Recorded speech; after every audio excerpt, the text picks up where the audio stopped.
안녕하세요. 우리 한과TV 김수정 간호사, 김은미 간호사. 김종욱입니다. 오늘은 이제 아빠 힘내세요 시리즈 첫 번째 편인데요.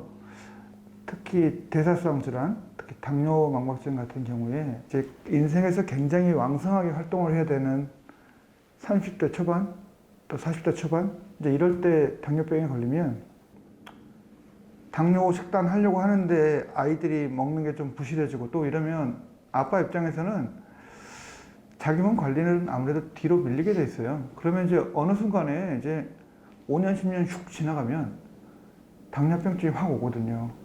물론 그래도 40대, 50대거든요. 한쪽 눈이 안 보이고 그러면 얼마나 무섭겠어요. 그래서 이런 상황에 놓인 분들의 스토리를 몇 가지 해보려고 합니다. 그럼 첫 번째로 이야기할 아빠는 누군가요? 네, 오늘 첫 번째 이야기할 아빠는 40대 초반에 당뇨 진단을 받고 현재 50대인 아빠의 스토리입니다. 이분 같은 경우는 당뇨 40대 초반에 진단받고 본인 분명히 당뇨 있는 걸 알고 있었죠. 본인 당뇨는 알면서도 잊어버리고 지낸 세월이 10년. 이제 그러다 보니까 어느 순간부터 물치가 휘어져 보이고 이제 잘 안 보이기 시작해요. 그래서 직감적으로 당뇨 때문에 안 보인다는 거, 이상하게 보인다는 거 알 수밖에 없죠. 그래서 이제라도 당뇨 조절을 잘해야겠다 하고 해봐요. 이제 그게 2달 전이에요. 2달 동안 열심히 했어요. 그런데 눈은 더 침침해져 가요. 당뇨 조절 열심히 하고 잘 돼가는 것 같은데 왜 눈은 더 안 좋아지는 걸까요? 얼마나 답답하겠어요. 그래서 처음에 찌그러져 보인다고 하셔서 내원하셨고 기본 검사를 하고 정밀 검사까지 하셨는데 그 다음에 어떻게 치료가 진행이 되었나요? 그렇죠.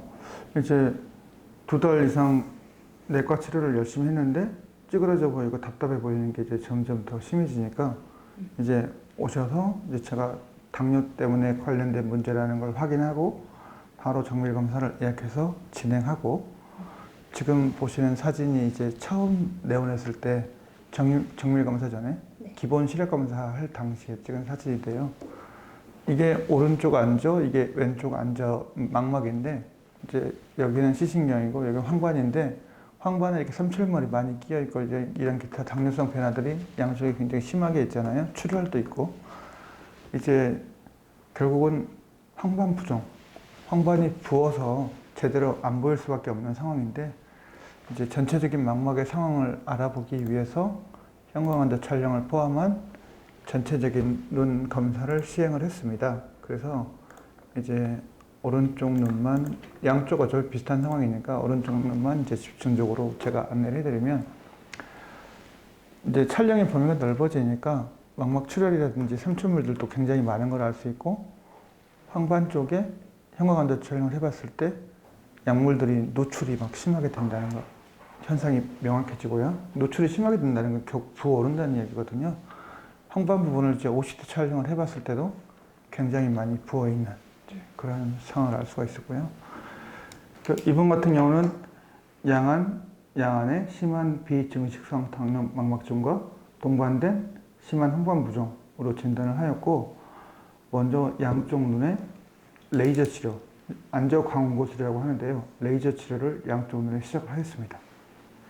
원장님, 당뇨 망막증 치료는 경구약이랑 레이저, 수술, 이제 안구내 주사 치료 이렇게 있다고 알고 있는데 왜 이 환자분은 레이저 치료부터 하시게 된 건가요? 이 환자가 가장 불편한 내용은 황반 부종이거든요. 근데 여기가 부어서 물체가 찌그러져 보여요.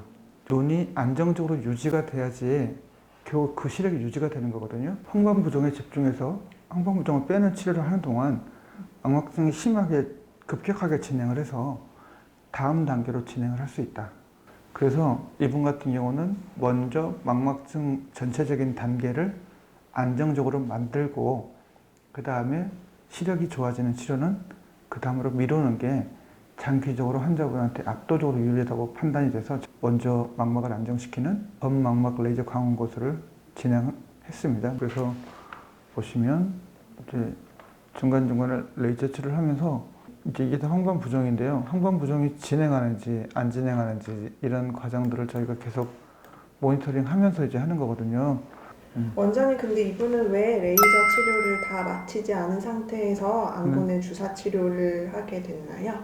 모든 치료라는 게 이제 사람이 기계가 아니고 생물이다 보니까 상태가 항상 일정 이상 원하지 않는 방향으로 흘러가기도 하거든요. 근데 제가 중간에 레이저 치료하면서 황반 부종의 정도를 계속 모니터링하고 있다가 일정 이상 붓는다. 제가 생각한 기준을 넘어서게 붓는다는 이제 그런 판단이 있으면 레이저 치료를 잠깐 중지하고 또 주사 치료에서 부기를 좀 빼고 다시 또 레이저 치료 진행하고 이렇게 해서 이제 결국은 목표에 도달하는 그런 믹스드 방법 이제 그런 테크닉을 사용했습니다.